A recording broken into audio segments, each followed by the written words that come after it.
So Venture into Volunteering has been around. This is the 16th event that we've had since 2007.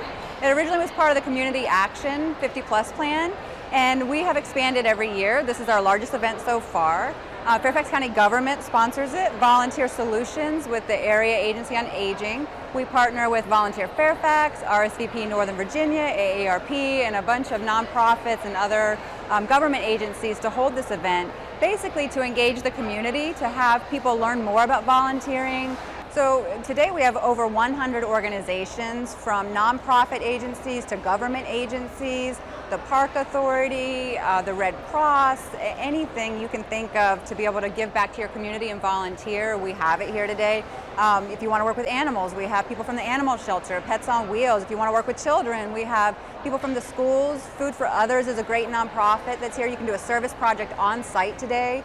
You can donate blood on site with the Red Cross today.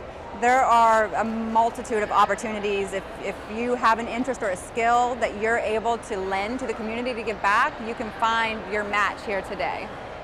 So if you want to know more information about Venture into Volunteering, you can go to fairfaxcounty.gov/older adults, and you can click on Venture into Volunteering or Volunteer Solutions.